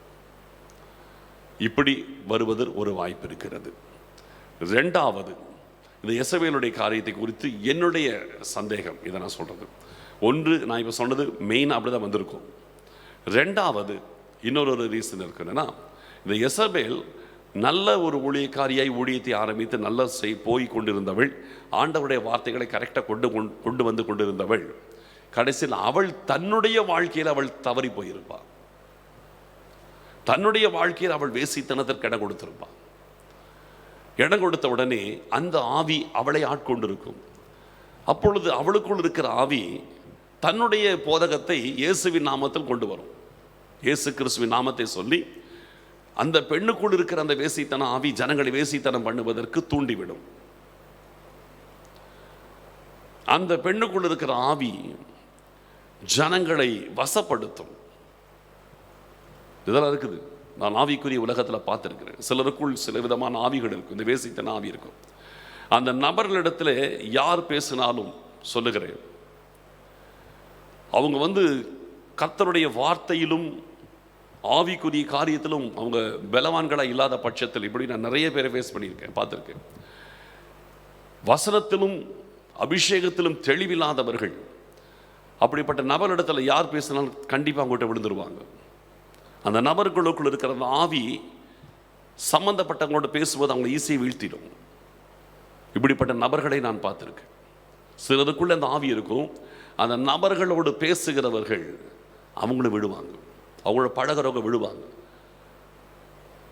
இப்படிப்பட்ட நபர்களை நான் சந்தித்திருக்கிறேன். இப்படிப்பட்ட நபர்கள் அவர்களே தங்கள் சாட்சியை சொல்லியிருக்கிறாங்க என்கிட்ட. எனக்கு தெரியும், சொல்லுவாங்க. அவங்களுக்குள்ள சிலருக்கு அந்த ஆவி இருக்கு. அதை விரட்டும் போது அவங்களுக்கே புரியும். கடைசியில் உண்மையை ஒத்துக்குவாங்க. என்கிட்ட யாராவது பேசினா எனக்குள்ள இருக்கிற ஆவி அவங்கள வீழ்த்திடும் அப்படின்னு அவங்களே சொல்லுவாங்க. நான் கேள்விப்பட்டிருக்கேன், பார்த்துருக்கேன். இதுதான் இந்த தியேத்ரா சபையில் நடந்திருக்கிறது. இதை நான் அடுத்த கிளாஸில் வரும்போது உங்களுக்கு நான் சொல்லுவேன். அப்போ உங்களுக்கு இன்னும் டீட்டெயிலாக புரியும். பார்த்தீங்கன்னா 22வது வசனத்தில், இதோ நான் அவளை கட்டில் கிடையாக்கி அவளுடனே விபச்சாரம் செய்தவர்கள் தங்களுடைய கிரியைகளை விட்டு மனம் திரும்பாவிட்டால் அவர்களையும் மிகுந்த உபத்திரவத்தில் தள்ளின்னு வரும். அப்படியே ஒரு அடுத்த லெவல் வரும். அப்போ இதிலிருந்து பார்க்கும்போது இந்த விதமான ஆவிகள் ஒருத்தருக்கு இருக்கும்போது அது போதனைகள் வழியாய் கிரியை செய்யும். ரெண்டாவது, அந்த ஆவிகள் நேரடியாய் அந்த சம்பந்தப்பட்ட நபரை தாக்கும். அவங்க வசனத்திலும் அபிஷேகத்திலும் அவங்க நிறைந்திருக்கிறவர்களாய் காணப்படாத பட்சத்திலே சுலபமாய் அந்த நபர்களை தட்டிடும். இதெல்லாம் இன்னைக்கு இருக்குது. ரொம்ப கவனமாக இருக்கணும். வசனத்திலும் அபிஷேகத்திலும் நிறைந்து கிறிஸ்துவின் சிந்தனையிலே நாம் நிறைந்தவர்களாய் நாம் இருந்தால் தான் நாம் நிற்க முடியும். சரியா? சரி, இதுதான் இந்த யெசபேலுடைய ஆவியினுடைய காரியம். இவளுக்குள், இந்த யெசபேலுக்குள் வந்த ஆவி இப்படித்தான் இந்த லூசிஃபரின் ஆவி இறங்கி அந்த சபையை கெடுத்து விட்டது. அந்த சபைக்குள் இருந்தவர்களை கெடுத்து விட்டது. அந்த போதகரையும் கெடுத்து விட்டது. இன்னைக்கு யோசிச்சு பாருங்க, இன்னைக்கு தவறான காரியங்களை இன்றைக்கு ஆவிக்குரிய போதகர்கள் என்ற வரிசையில் இருக்கிற போதகர்கள் எத்தனை தவறான உபதேசங்களை அவர்கள் கைதட்டி அல்லேலூயா என்று ஆர்ப்பரித்து அதை ஏற்றுக்கொள்ளுகிறதை இன்னைக்கு பார்க்க முடியுது. யோசிச்சு பாருங்க, யோசிச்சு பாருங்க. நீங்க பார்த்தா தெரியும், யூடியூப்ல பார்த்தாலே தெரியும் இதெல்லாம் இருக்குது இல்லையா? ஒருத்தர் அமெரிக்காவிலிருந்து பேசுறாரு, நான் இப்போ ஜெபம் பண்ணும்போது உங்களுடைய செல்போன் எல்லாம் சார்ஜ் ஏறுங்கிறாரு. அந்த சபை போதகர், அவர் ஆவிக்குரியவர் என்று பெயர் பெற்றவர், அல்லேலூயா என்று ஆர்ப்பரிக்கிறாரு. ஜனங்கள்லாம் அல்லேலூயாங்கிறாங்க. எங்க செல்போனை சார்ஜ் பண்றதுக்காக இயேசு கிறிஸ்து இந்த உலகத்தில் வந்தார். செல்போனை சார்ஜ் பண்ணி கொடுக்கறதுக்காக இயேசு கிறிஸ்து வந்தார். என்ன ஒரு அக்கிரமம்! இதை அந்த ஆவிக்குரிய போதகன் என்று சொல்லுகிற மனுஷனுக்கு அதை உணர முடியலையே. இதான் வஞ்சிக்கப்பட்டவர்கள் என்பதற்கு அடையாளம். வஞ்சிக்கப்பட்டு விட்டார்கள். வஞ்சிக்கிற ஆவிகளால் நிரப்பப்பட்டு விட்டார்கள். இதெல்லாம் இருக்கு இல்லையா? ஜெபிக்கும் பொழுது திடீரென்று பணம் எங்கிருந்து பேங்க் அக்கௌண்ட்டில் வருதா? எப்படி வரும்? எப்படி வரும்? வஞ்சிக்கப்பட்டு விட்டார்கள் இல்லை? இதில் உண்மையற்ற தன்மை இருக்கிறது என்பதை, நம்ம சம்பாதிச்சு பேங்க்ல அக்கௌண்ட்ல போடாத ஒரு பணம் நமக்கு எப்படி வரும்? மேஜிக்ல வருமா? எப்படி வரும்? வஞ்சிக்கப்பட்டு விட்டார்கள். நம்ம நாட்டில் வந்துருச்சு இதெல்லாம் இருக்கு. அப்ப இன்றைக்கும் நிறைய போதகர்கள் உணர்வற்றவர்களாய், வசன அறிவில்லாமல், கிறிஸ்துவின் சிந்தை இல்லாமல், ஆவியானவரால் நிறைந்து வாழாமல் தாங்களும் வஞ்சிக்கப்பட்டு தங்கள் சபையும் வஞ்சிக்கப்படுவதற்கு இடம் கொடுத்துக் கொண்டிருக்கிறார்கள். அது தியத்ரா சபையில் மட்டுமல்ல, நம் தேசத்திலும் இது இன்றைக்கும் நடந்து கொண்டுதான் இருக்கிறது. சரிங்களா? ரொம்ப கேர்ஃபுல்லாக இருக்கணும். சரி, இதை குறித்து நான் இன்னும் சில விஷயத்தை சொல்கிறேன். இந்த தீர்க்க தரிசனங்கள், இப்போ இந்த தீர்க்க தரிசனம் எப்படி இந்த கள்ள தீர்க்க தரிசனம் உள்ள வந்துச்சுன்னு சொன்னேன். இப்போ நான் இது இப்போ இந்த ஆவிகளின் வழியாக எப்படி வந்துச்சுன்னு சொன்னேன். ஆனால் அதே நேரத்தில் தீர்க்க தரிசனம் சொல்லுகிற நிறைய பேர் சொல்கிறதுல சில தப்பு வரும். சில நல்ல தீர்க்கதரிசிகளாக இருக்கிறவர்கள் கூட சில நேரத்தில் தப்பு செய்வாங்க. அதை நான் வஞ்சிக்கிற ஆவி என்றோ லூசிஃபர் ஆவின்னு நான் சொல்ல மாட்டேன். அதை நான் அப்படி சொல்ல துணியவில்லை. ஏன்னா எனக்கும் தெரிஞ்சு நல்ல தெய்வ மனுஷர்கள், ஆனால் அவங்க வாயிலிருந்து வருகிறது கூட சில நேரத்தில் 1-2 தப்பு வர்றதுக்கு வாய்ப்பு இருக்குது. அப்போ இதெல்லாம் எப்படி வருகிறது என்பதை நான் உங்களுக்கு சில விஷயத்தை நான் சொல்கிறேன். ஒருத்தர் தீர்க்கதரிசியாக இருக்கிறார் என்றால் எல்லாத்தையுமே கர்த்தர் அவருக்கு சொல்ல வேண்டும் என்ற கட்டாயம் கிடையாது. இன்றைக்கி நிறைய பேர் நினைக்கிறாங்க, ஒருத்தர் தீர்க்கதரிசின்ற ஒரு இமேஜில் ஒருத்தர் இருக்கிறாருன்னா எல்லாத்தையும் கர்த்தர் அவருக்கு சொல்லுவார், அவர்கிட்ட போனால் அத்தனையும் நமக்கு கிடைக்கும் அப்படின்னு ஜனங்கள் நினைக்கிறதே தப்பு. முதல்ல அந்த எண்ணத்தை மாற்றணும். ஒருத்தர் தீர்க்கதரிசின்னா அவருக்கு எல்லா விஷயத்தையும் கர்த்தர் சொல்லணும்னு கட்டாயம் கிடையாது. சில விஷயத்தை கர்த்தர் சொல்லுவார், சில விஷயத்தை கர்த்தர் மறைப்பார், சில விஷயத்தை வெளியில் வேண்டாம் நினைப்பார். அப்போ கர்த்தர் ஒரு காரியத்தை மறைக்கும் பொழுது அதை அவர்கள் சொல்ல துணியும் போது அங்கே தப்பு நடக்கும். நீ பாருங்க, பைபிளில் சிறந்த தீர்க்கதரிசிகளில் ஒருத்தர் வந்து எலிசா. நான் அவரை பற்றி ஒரு காரியம் சொல்ல பாருங்க. 2 ராஜாக்களின் புஸ்தகம் 4வது அதிகாரம் 25வது வசனத்திலிருந்து நான் வாசிக்கிறேன் பாருங்க. 25லிருந்து 27 வரைக்கும் நான் வாசிக்கிறேன். 25, 26, 27 3 வசனங்களை வாசிக்கிறேன் பாருங்க. கர்மேல் பர்வதத்தில் இருக்கிற தேவனுடைய மனுஷனிடத்திற்கு போனாள். அந்த யாருன்னு கேட்டீங்கன்னா சூனேமியாள். இந்த பெண் வந்து தேவனுடைய மனுஷன் என்கிறது எலிசாவை குறிக்கும் இல்லையா? எலிசாவின் இடத்திற்கு போனாள். தேவனுடைய மனுஷன் தூரத்திலே அவளை வர கண்டு தன் வேலைக்காரனாகிய கேயாசியை பார்த்து, அதோ சூனேமியாள் வருகிறாள், நீ அவளுக்கு எதிர்கொண்டு ஓடி, நீ சுகமாய் இருக்கிறாயா? உன் புருஷன் சுகமாய் இருக்கிறானா? அந்த பிள்ளை சுகமாய் இருக்கிறதா என்று அவளிடத்தில் கேள் என்றான். அவள் சுகம்தான் என்று சொல்லி பர்வதத்தில் இருக்கிற தேவனுடைய மனுஷனிடத்தில் வந்து அவன் காலை பிடித்து கொண்டாள். அப்பொழுது கேயாசி அவளை விலக்கிவிட வந்தான். தேவனுடைய மனுஷன் அவளை தடுக்காதே, அவள் ஆத்துமா துக்கமாயிருக்கிறது, கர்த்தர் அதை எனக்கு அறிவியாமல் மறைத்து வைத்தார் என்றான். கர்த்தர் அதை எனக்கு அறிவியாமல் மறைத்து வைத்தார். யார் சொல்றது? எலிசா சொல்றார். எலிசா ஒரு அருமையான தீர்க்கதரிசி. எலிசாவை குறித்து வேதம் சொல்லுகிறது, சீரியாவின் ராஜா அவன் தன் பள்ளி அறையில் தன்னுடைய பெட்ரூம்ல பேசுற விஷயத்தை கூட எலிசா வந்து சொல்லிடுவான். புரியுதுங்களா? இஸ்ரவேலுக்கு விரோதமாய் சிரியாவின் இராணுவம் பயங்கரமாக வரும். ஆனால் எந்த ரூட்டில் வராங்க என்பதை இஸ்ரவேலின் ராஜாவுக்கு இந்த எலிசா சொல்லிடுவார். அவங்க எந்தெந்த முயற்சி செய்யும் போது அதெல்லாம் தோல்வியில் போயிடும். கடைசியில் அவன் தடுமாறுமா. எப்படி நம்மிடத்துலேருந்து ரகசியங்கள் அங்கே போகுது, நம்மிடத்துலேருந்து யாரோ ஒருவன் அவர்களுக்கு உளவாளியாக இருக்கிற போல இருக்குன்னு கேட்பான். அப்பொழுது அங்கேயே சொல்லுவாங்க, இல்லை யாரும் உளவாளி கிடையாது, அங்கே எலிசான்னு ஒரு தீர்க்கதரிசி இருக்கிறார், அவர் நீருடைய பள்ளி அறையில் பேசுகிறதை கூட அவன் நேராக ராஜாவுக்கு அறிவித்து விடக்கூடியவன் என்று சொல்லுகிறதை பார்க்க முடியும். அப்போ இருந்து பார்க்கும்பொழுது இந்த எலிசாவுக்கு எதுவுமே மறைக்கப்படுறது கிடையாது. அவ்வளவு ஒரு ஆண்டவர் வெளியில் சொன்னார். ஆனால் இந்த சூனேமியாருடைய மகன் மரித்து போயிருக்கிறான், அந்த விஷயத்தை கர்த்தர் சொல்லலை. இதுல என்ன தெரியுது? எல்லாத்தையும் கர்த்தர் சொல்லணும்னு அவசியம் இல்லை. சில விஷயத்தை சொல்ல மாட்டார். புரியுதுல? சில விஷயத்தை சொல்ல மாட்டார். அதனாலே ஒருத்தர் தீர்க்கதரிசினா என்ன வேணா நம்ம அவர்கிட்ட கேட்கலாம், என்ன வேணா தெரியலாம். நீங்க ஓடுனீங்கன்னா தப்பு செய்வீங்க, ஏமாந்துருவீங்க. ஒரு காரியத்தை உங்களுக்கு கர்த்தர் சொல்ல வேண்டாம் என்று நினைக்கிற விஷயத்தை அந்த தீர்க்கதரிசி என்ற பெயருடைய ஒரு நபரிடத்தில் போய் நீங்கள் வலுக்கட்டாயமே கேட்டால், உங்கள் நிர்பந்தத்தின் நிமித்தம் அவர் ஏதாவது ஒரு காரியத்தை சொல்லிவிட அது தவறாய் போய் முடியும். கடைசியில் பாதிக்கப்படுறது அவர் கிடையாது, நீங்க தான் பாதிக்கப்படுறது. அவர் கிடையாது, நீங்க தான் பாதிக்கப்படுவீங்க. நீங்க தானே ஃபோர்ஸ் பண்ணீங்க, நீங்க தானே போய் அவர்கிட்ட வலுக்கட்டாயமே ஏதாவது கேட்கணும்னு கேட்டீங்க. அதனால தான் அவர் சொன்னார். உங்களால் கடைசியில் அவரும் கர்த்தர்கிட்ட மாட்டிக்குவார். நீங்களும் தப்பு பண்ணி அவரையும் தப்பு பண்ண வச்சிடுறீங்க. தப்பு நல்லா கவனிக்கணும். அதனால தீர்க்கதரிசி அப்படின்னா ஒருத்தர்கிட்ட எல்லாத்தையும் கர்த்தர் சொல்லணும்னு அவசியம் கிடையாது. சில விஷயங்களை கர்த்தர் மறைப்பார். நம்ம ஃபோர்ஸ் பண்ணி வாங்கணும்னு நினச்சிங்கன்னா தப்பு நடக்கும்.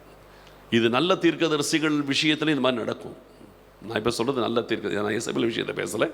நல்ல தீர்க்கதரிசிகள் கூட இப்படி சில நேரத்தில் தவறு செய்வதற்கான சூழ்நிலையிலே தள்ளப்பட்டு விடுவார்கள். இன்னொன்று இருக்குது, நல்ல தேவ மனுஷனாக தான் இருப்பாங்க. இவர்களுக்குள்ளே ஒரு பக்கம் ஆவியானவருடைய நடத்துதல், தேவ சத்தம் கேட்டு எல்லாம் இருந்தாலும் கூட அடுத்த பக்கத்தில் பார்த்தீங்கன்னா மனுஷீகம் அப்படின்னு ஒன்று இருக்குது.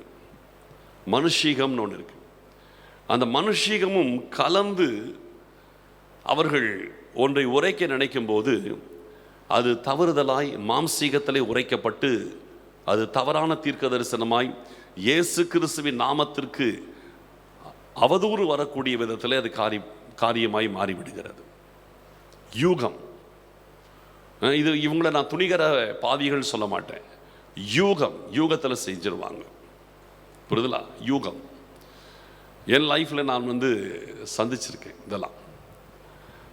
எப்படின்னா, நான் ஃபுல் டைம் மினிஸ்ட்ரிக்கு வர்றதுக்கு முன்னாடி நான் எலக்ட்ரானிக்ஸ் டிபார்ட்மெண்ட்டில் நான் இருந்தேன், படித்தது. அதில் நான் ஒரு கம்பெனியில் லிமிடெட் கன்சர்னில் 86 to 92 நான் ஒரு எலக்ட்ரானிக் டிவிஷனில் R&D இன்சார்ஜாக இருந்தேன்.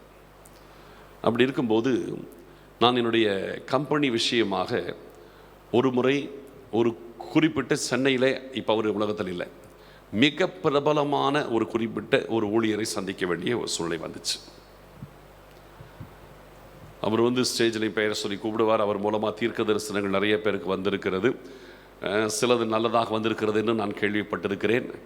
பட் எனக்கு அவரை பற்றி ரொம்ப க்ளோஸ் எல்லாம் தெரியாது, ரொம்ப சொல்லக்கூடாது. ஆனால் நான் அவரை அந்த சம்மந்தமாய் அந்த ப்ராஜெக்ட் விஷயமாக என்ன போகும்போது நான் அவரை சந்திக்கிற ஒரு சம்பவம் வந்துச்சு.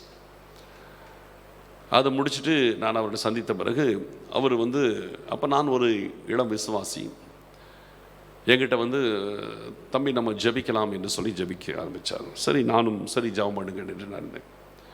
அப்போ ஜெபிக்கும்போது அவர் சொன்னார், மகனே, இப்பொழுது நான் உன்னை ஆசீர்வதித்திருக்கிறேன், உன்னை நான் உயர்த்தப் போகிறேன், உன்னை உயர்த்தி எதிர்காலத்திலே உன்னை ஒரு மிகப்பெரிய சயின்டிஸ்டாக நான் உன்னை உருவாக்கப் போகிறேன் மகனே அப்படின்னு அவர் வாயிலிருந்து வந்துச்சு. எனக்கு அதுக்கு முன்னாலே தெரியும் என் எதிர்காலம் என்னன்னு எனக்கு தெரியும். 1983 கர்த்தர் என்னுடைய லைஃப் ஃபுல்லாகவே எனக்கு சொல்லிட்டார், எனக்கு எல்லாமே தெரியும். 85 கர்த்தர் சொன்னார், உனக்கு நான் ஒரு வேலையை கொடுப்பேன், அதன் பிறகு உன்னை என் முழு நேர ஊழியமாய் உன்னை நான் எனக்கு தெரிந்து கொள்வேன்னு சொன்னார். 86 கர்த்தர் எனக்கு வேலையை கொடுத்தார். வேலையை கர்த்தர் கொடுக்கறதுக்கு முன்னாடி வேலையை விடுறதை பற்றி என்கிட்ட முதல்ல சொல்லியிருந்தார். அதனால் அந்த வேலை எனக்கு தற்காலிகமானது தான். எந்த நேரத்தில் அதை விட்டுட்டு நான் கர்த்தருடைய ஊழியத்துக்கு வரப்போகிறேன்னு எனக்கு நல்லாவே தெரியும். அந்த நினைப்போடு தான் 6 வருஷம் நான் வேலை செஞ்சேன். அந்த 6 இயர்ஸும் எனக்கு என்னுடைய கவனம் கர்த்தர் மேலே தான் இருந்துச்சு தவிர என்னுடைய வேலையில் நான் அதுக்காக அர்ப்பணிக்கப்பட்டவனாக இருக்கிறேன், அது உண்மையாக இருந்திருக்கிறேனே தவிர அதுவே என்னுடைய எதிர்காலம் என்று நான் ஒருபோதும் நினச்சது கிடையாது. உலக வேலை என் எதிர்காலம் கிடையாதுன்னு எனக்கு நல்லாவே தெரியும். அப்போ எனக்கு அப்படி சொல்லப்பட்ட போது நான் ஒன்றுமே சொல்லலை, சரி அப்படி விட்டுட்டேன். நடந்தது என்ன, 1992 ஆண்டவர் அக்டோபர் மாதம் 9 என்கிட்ட பேசினார். நீ உன் வேலையை விட்டுட்டு முழு நேரமாக எனக்காக வரணும்னு சொன்னார். வந்துட்டேன், அவ்வளோதான். 92 வந்தேன்.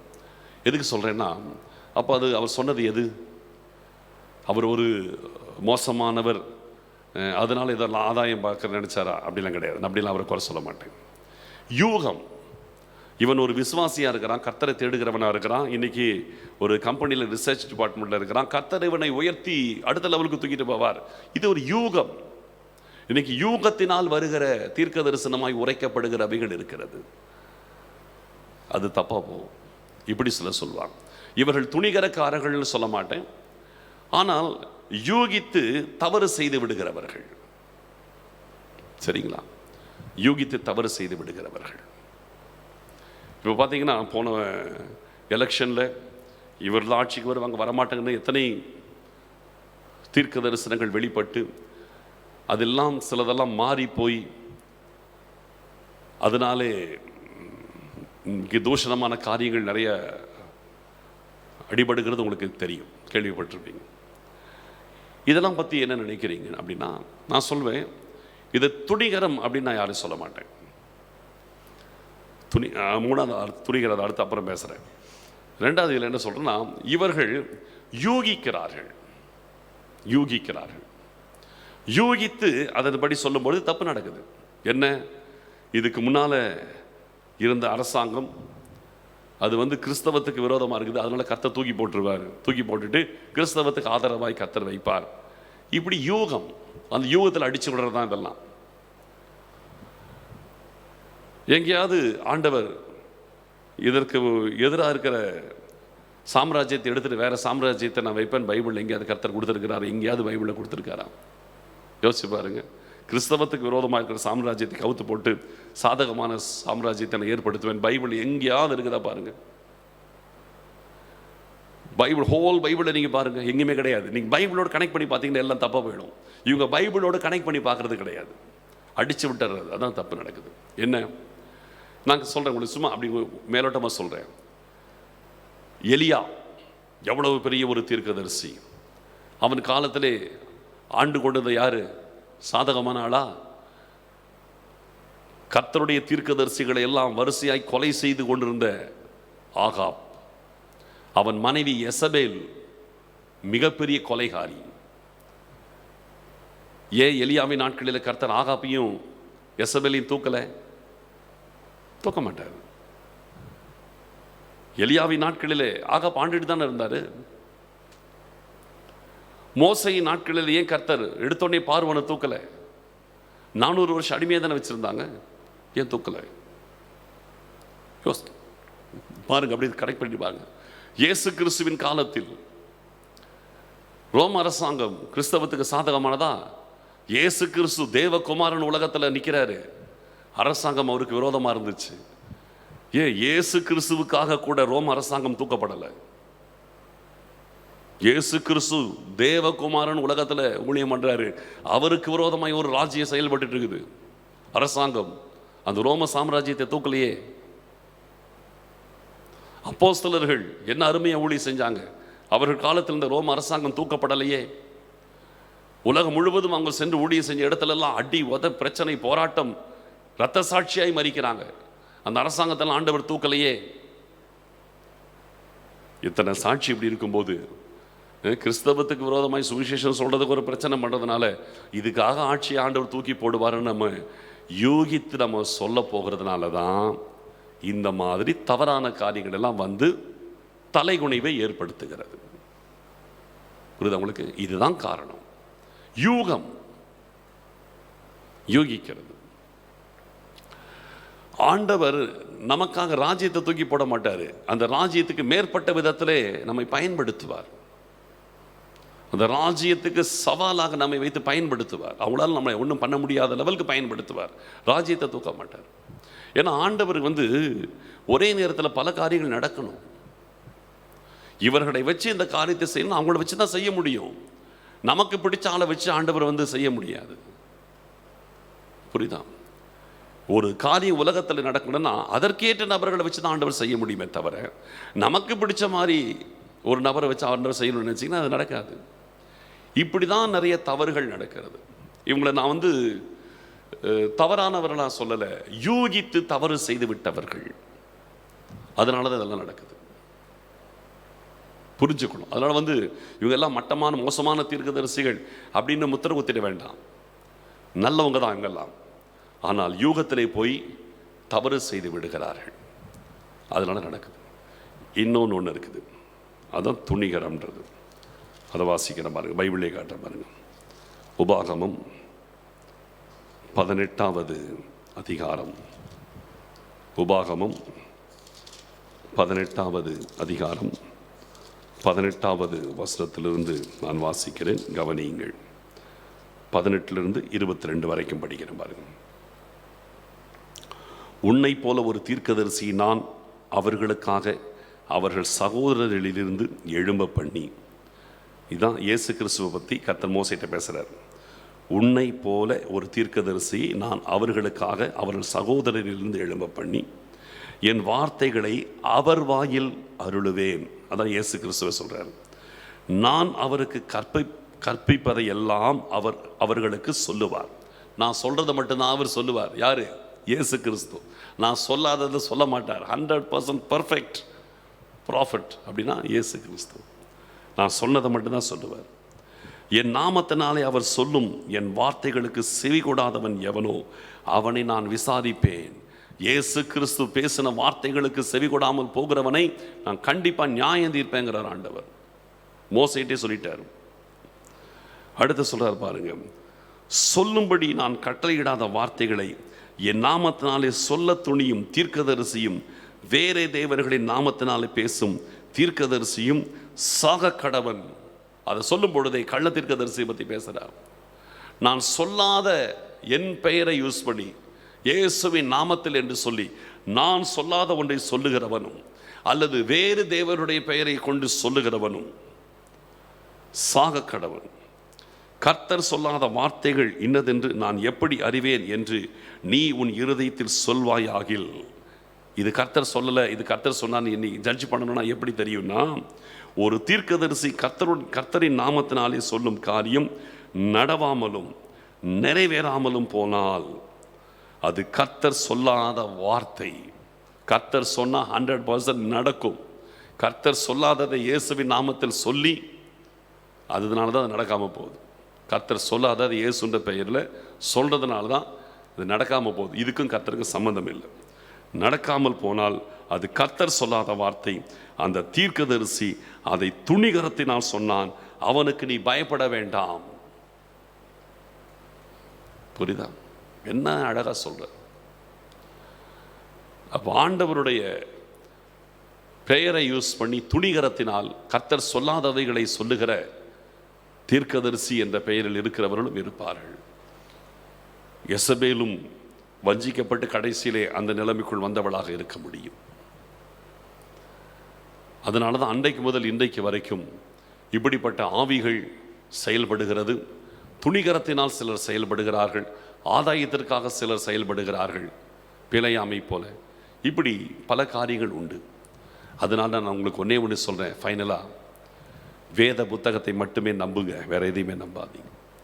தேவனுடைய வார்த்தையிலே மாத்திரம் அஸ்திவாரம் போட்டுருங்கள். வேத வசனத்தை தவிர வேற எதையுமே செகண்டரியாக வச்சுக்கோங்க. ஆண்டவர் உங்களோட வசனத்தின் மூலமாய் பேசட்டும்.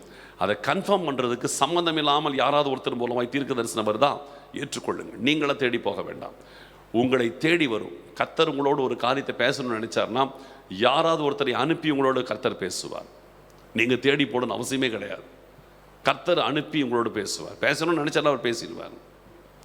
அதனாலே வேத வசனத்தையே உங்கள் ஆதாரமாக வைங்க. ஆண்டவர் உங்களுக்கு தீர்க்கதரிசி மூலமாக பேசுகிறாரா? இருக்கு, இல்லைன்னா சொல்ல மாட்டேன். ஆனால் அவைகள் ஆண்டவர் உங்களுக்கு அனுப்பினதாக இருக்கணும். நீங்கள் ஏற்கனவே கர்த்தருடைய சத்தத்தை கேட்டதற்கு கன்ஃபர்மேஷனாக இருக்கணும். அதையே நீங்கள் பிரதானமாக எடுக்கக்கூடாது. புரியுதா? எல்லாத்துக்கும் மேலே நீங்கள் ஜெபித்து ஆண்டவரோடு இருக்கும் பொழுது உங்களோட லைவாக நேராக கர்த்தர் பேசுவார். உங்கள் ஆவியில் பேசுவார். உங்களுக்கு தனிய பிரத்யேகமாய் சொப்பனத்தில் பேசுவார். உங்கள் அறிவுக்கேற்ற விதத்தில் பேசுவார். வேத வசனத்தின் வழியாக பேசுவார். ஒரு பிரசங்கத்தை கேட்கும் பொழுது கர்த்தர் பேசுவார். பல விதத்தில் பேசுவார். அது உங்கள் ஆவிக்கு தெரியும். நீங்கள் ஸ்பிரிச்சுவலாக இருந்தீங்கன்னா உங்கள் ஆவிக்கு அது தெரியும். அது கர்த்தர் பேசுறது. அதில் உங்களுக்கு அடையாளம் என்ன? கர்த்தர் பேசுகிறான்னு அதுக்கு அடையாளம் என்ன? ஒரு பூரண சமாதானம் உங்களுக்குள் இருக்கும். குழப்பங்கள் விலகி இருக்கும். தெய்வ பிரசனத்தோடு அந்த வார்த்தை வரும். அது உங்களுக்குள் ஒரு மன தெளிவை கொடுக்கும், குழப்பத்தை மாற்றும். இது எல்லாத்தையும் பார்த்து இது கர்த்தர் பேசினார் நீங்கள் புரிச்சுக்கலாம். ஆகையினாலே இந்த நாட்களிலும் தேவ பிள்ளைகள் இந்த கடைசி காலத்திலும் கள்ள தீர்க்க தரிசனம் உரைக்கிறவர்கள், கிறிஸ்துவின் நாமத்தில் அல்லது கிறிஸ்துவின் நாமத்தை அல்லாமல் துணிகரத்தில் உரைக்கிறவர்கள், அசியும் பண்ணி, அதாவது தாங்கள் செய்கிறது தப்புன்னே தெரியாமல் சொல்லுகிறவர்கள் இப்படி இருக்கிறாங்க. வஞ்சிக்கல் ஆவிகளினால் தீர்க்க தரிசனம் உரைத்து வஞ்சிக்கப்பட்டவர்களும் இருக்கிறாங்க. அவங்களும் வஞ்சிக்கப்பட்டு ஜனங்களை வஞ்சிக்கிறவர்களாகிய வஞ்சிக்கிற ஆவிகளுடைய கள்ள தீர்க்கதரிசிகளும் இயேசுவின் நாமத்தில் இருக்கிறாங்க. அதே போல் அறியாமல் யூகித்து தவறு செய்கிறவங்க இருக்கிறாங்க. துணிகரமாய் ஆதாயத்திற்காக பொய் தீர்க்க தரிசனமாக உரைத்து ஜனங்களை ஏமாத்துறவங்க இருக்கிறாங்க. இப்படி பல வகை இருக்குது சபைக்குள்ளே. கிறிஸ்தவ உலகத்தில் இதெல்லாம் நிறைய இருக்குது. ரொம்ப கவனத்தோடு உங்களை வேத வசனத்தோடு இணைத்து கொண்டு உங்களை பாதுகாத்து கொள்ளுங்கள். வஞ்சிக்கப்படாதபடி உங்கள் ஆத்துமாவை காத்து கொள்ளுங்கள். இயேசு கிறிஸ்து சீக்கிரம் வருகிறார். ஜெபிக்கலாம். ஸ்தோத்திரம். யெசபேல் தியத்தரா சபையிலே தன்னை தீர்க்கதரிசியானவள் என்று சொல்லிக் கொள்ளுகிற யெசபேல் என்கிற ஒரு பெண் இருந்தாள். அவள் வேசித்தனம் பண்ணவும் விக்கிரகங்களுக்கு படைக்கப்பட்டவைகளை புசிக்கவும் தக்கதாக இடரலை அவள் உண்டாக்கினாள். அவளுக்குள் வேறே ஆவி இருந்தது. அந்த ஆவி அந்த சபையை கெடுத்து கொண்டிருந்தது.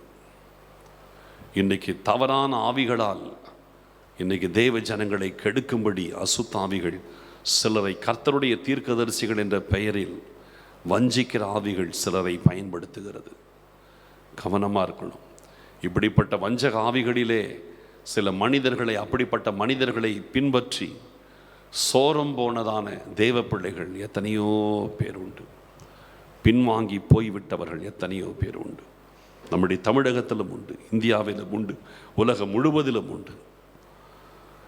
அவர்கள் மீள முடியாத அளவுக்கு குறிப்பிட்ட ஒரு நபரை தீர்க்கதரிசியாய் நம்பி பின்னால போய் மீள முடியாத அளவுக்கு கர்த்தரை விட்டு தூரம் போய் அந்த நபர் மேல் இறங்கின அதே ஆவியினால் இவர்களும் பீடிக்கப்பட்டு இவர்களும் ஆண்டவரை விட்டு தூரம் போய்விட்டவர்கள், வஞ்சிக்கப்பட்டவர்கள் நிறைய பேர் இருக்கிறாங்க, இன்னைக்கு இருக்கிறாங்க. ரொம்ப பரிதாபம். ரெண்டாவது வகை யூகித்து சொல்லுகிறவர்கள். இவங்க திட்டம் போட்டு ஏமாத்துறவங்க கிடையாது, யூகம் பண்ணுறவங்க. ஒரு சம்பவத்தை வச்சு யூகம் பண்ணுறாங்க. ஓ இப்படின்னா இப்படி ஆட்சி மாறி, இப்படின்னா அப்படி நடக்கும், ஏதாவது ஒன்று சொல்கிறது. இவன் இப்படி இருக்கிறான், இவனை கர்த்தர் இப்படி உயர்த்துவார், இது மேலே உயரும், இது கீழே போகும், என்னமோ அசியூம் பண்ணுறது. இந்த அசம்ஷன் இதுவும் நிறைய இடத்துல தப்பாக போயிடும். அசியூம் பண்ணியெல்லாம் ஆண்டவருடைய காரியத்தை சொல்ல முடியாது. நம்முடைய வழிகள் வேறு, ஆண்டவருடைய வழிகள் வேறு. நம்முடைய நினைவுகள் வேறு, ஆண்டவருடைய நினைவுகள் வேறு. நமக்கு சரின்னு படுறதெல்லாம் ஆண்டவருக்கு சரியாக இருக்கணும்னு அவசியம் கிடையாது. நமக்கு தப்புன்னு நம்ம நினைப்போம், ஆண்டவர் அதான் சரின்னு நினைப்பார். அதனால நமக்கு சரியாக படுறதுபடி தான் ஆண்டவர் செய்வார்னு ஆண்டவருடைய நினைவுகளை எல்லாம் எந்த ஒரு மனுஷனும் யூகிக்க முடியாது. அவர் சிந்தனைகளை அறிய முடியாது. அவருடைய சிந்தனைகளை எல்லாம் நம்ம ரீட் பண்ண முடியாது. அது அவருக்கே வெளிச்சம், அதெல்லாம் நம்ம ரீட் பண்ண முடியாது. அடுத்தது இருக்குது துணிகரம். ஆதாயத்திற்காக, ஆடம்பரத்திற்காக துணிகரமாய் ஜனங்களை வஞ்சிக்கிறவர்கள் இருக்கிறாங்க. அவங்க சொல்றது நடக்காது. இவங்க எல்லாத்தையும் பார்த்தீங்கன்னா நீங்கள் விட்டு விலகிடுங்க. ஒருத்தர் துணிகரமாய் கள்ளத்தனமான தீர்க்க தரிசனம் உரைக்கிறார்கள், தேவனுடைய வசனத்திற்கு விரோதமாய் பேசுகிறாங்க, பிரசங்கிக்கிறாங்க, தேவனுடைய வார்த்தைகளுக்கு விரோதமாய் பேசுகிறாங்க அப்படின்னா நீங்கள் அவங்கள விட்டு விலகிடுங்க. உலக ஆசைகள், உலக ஆடம்பரங்கள், உலகத்தின் பெருமைகள், உலகத்தின் வசதிகள், உலக ஆசைகளை, பண ஆசை, பொருளாசையை தூண்டிவிடக்கூடிய பிரசங்கத்தையே செய்து வஞ்சிக்கிற ஒரு கூட்டமாக இருந்தால் அந்த கூட்டத்தை விட்டு விலகிடுங்க. பரிசுத்தத்தையும் ஆவிக்குரிய காரியத்தையும் ஆவிக்குரிய வளர்ச்சியையும் கிறிஸ்துவின் சிந்தையையும் தெய்வீக சுபாவங்களையும் போதித்து பரலோகத்திற்கு நேராய் வழி நடத்தாமல், பரிசுத்தத்திற்கு நேராய் வழி நடத்தாமல், பரலோகத்தை குறித்து பேசவும், நரகத்தை குறித்து எச்சரிக்கவும், பாவத்தை குறித்து தெளிவாய் எச்சரிக்கவும் செய்யாத நபர்கள் இருந்தால், வெறும் உலக ஆசீர்வாதத்தையும் ஆடம்பரத்தை மாத்திரம் பேசி கொண்டிருந்தால் அப்படிப்பட்டவங்களை விட்டு விலகிடுங்க. உங்களை காத்துக்கொள்ளுங்கள், உங்களை நீங்கள் காத்துக்கொள்ளுங்கள், உங்கள் ஆத்துமாவை நீங்கள் பாதுகாத்துக் கொள்ளுங்கள். அவர்களோடு சேர்ந்து நீங்களும் வஞ்சிக்கப்பட்டு விடாதபடிக்கு உங்களை காத்துக்கொள்ளுங்கள். ஸ்தோத்திரம். கர்த்தர் சீக்கிரம் வருகிறார். ஆயத்தமாய் இருப்போம். ஒரு கூட்டத்தை ஆயத்தப்படுத்துவோம். இயேசு கிறிஸ்து சீக்கிரம் வருகிறார். ஸ்தோத்திரம். ஆண்டவரே, எங்கள் அருமையான பரிசுத்தமுள்ள பிதாவே, தேவரீர் இந்த நாளிலும் கூட அப்பா எங்கள் வாழ்க்கையோடு இந்த கள்ள தீர்க்க தரிசனங்கள் எப்படி வருகிறது என்பதை எங்களுக்கு காண்பித்ததற்காக ஸ்தோத்திரம். எப்படி அசுத்தாவிகளால் வருகிறது, எப்படி யூகங்களால் வருகிறது, எப்படி துணிகரத்தினால் வருகிறது, எல்லாவற்றையும் எங்களுக்கு காண்பித்ததற்காக ஸ்தோத்திரம். நாங்கள் இவைகளுக்கு தப்பி வேத வசனத்தை பிடித்து கொண்டு உம்முடைய ராஜ்யத்தில் வந்து சேர உங்கள் ஒவ்வொருவருக்கும் கிருபை செய்யுங்க. காத்துக்கொள்ளுங்க. வசனத்திலும் கிறிஸ்துவின் சிந்தனையிலும் ஆவியானவராலும் நிரப்பப்பட்டவர்களாய் வாழ எங்களுக்கு உதவி செய்யுங்க. காத்துக்கொள்ளுங்க, வழி நடத்துங்க. துதி, கன, மகிமை யாவற்றையும் நாங்கள் உமக்கு மாத்திரம் செலுத்துகிறோம். இயேசு கிறிஸ்துவின் மூலம் ஜெபிக்கிறோம் நல்ல பிதாவே, ஆமேன். என் ஆத்மாவே கர்த்தரை ஸ்தோத்தரி, என் முழு உள்ளமே அவருடைய பரிசுத்த நாமத்தை ஸ்தோத்தரி. என் ஆத்மாவே கர்த்தரை ஸ்தோத்தரி, அவர் செய்த சகல உபகாரங்களையும் மறவாதே. ஆமேன்.